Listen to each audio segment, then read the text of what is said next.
آپ غیر مسلم علاقوں میں جاؤ نا، ایک الگ سے وحشت ہوتی ہے. آپ کیوں ہوتی ہے؟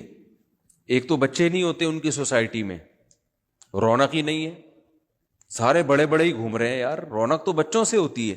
تو ان غیر مسلموں کی زندگیوں میں رونق ختم ہو گئی، اور گھروں میں آ گئے کتے. کتے کی ایک الگ وحشت ہوتی ہے. آپ حلال جانوروں میں آپ کو وہ وحشت نظر نہیں آئے گی، گھروں میں بدبو ہوتی ہے کتے کی وجہ سے.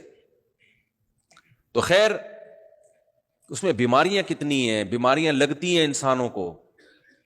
حلال جانوروں کی بیماریاں انسانوں کو نہیں لگتی. مرغیاں میں کتنی وبائیں آتی ہیں، انسان کو کوئی نقصان نہیں ہوتا. کبھی آپ نے نہیں دیکھا کہ مرغیوں میں بیماری آئی تو انسان بھی مرنا شروع ہو گئے. تو بہت پاکیزگی کا مذہب ہے بھائی اسلام، بڑی زبردست تعلیمات ہیں. آپ حلال جانور پالو، مرغیاں پالو، بکری پالو، دمبے پالو، گائے پالو. کتا ضرورت کی حد تک، اگر آپ کو مجبوری ہے، کوئی چوری کا خطرہ ہے تو ایک مجبوری ہے، ورنہ یہ وحشی درندہ ہے. درندوں میں وحشت ہوتی ہے. لوگ کہتے ہیں ہمیں سے بڑی محبت کرتا ہے، آپ سے کرتا ہے محبت، پڑوسی سے تھوڑی کرے گا. اس کو تو وحشت ہوگی نا، گلی میں گزرنے والوں کو وحشت ہوگی.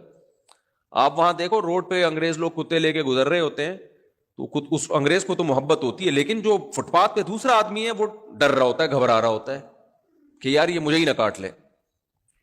اور اتنی ٹینشن میں لے کے گھومتے ہیں. کتا کبھی ادھر جا رہا ہے، کتے کی طبیعت میں کتا پن ہے، قرار نہیں ہوتا، اس کو زنجیر سے کھینچا ہوا ہوتا ہے انہوں نے، کبھی ادھر بھاگ رہا ہے، کبھی ادھر بھاگ رہا ہے، کبھی ادھر بھاگ رہا ہے. میں ان سے کہتا ہوں یہ تمیز سے واکنگ بھی نہیں کر سکتے بیچارے. بچے پالتے ہوئے موت آتی ہے، بچے ہو جائیں گے تو ہم کیسے پالیں گے؟ خدا کی قسم اس کا پالنا آسان ہے کتے سے بچے کا پالنا. کیسی عقل ماری گئی ہے یار. بچہ اس طرح نہیں بھاگ رہا ہوتا، اور بھاگ رہا ہوتا ہے تو اچھا بھی لگ رہا ہوتا ہے.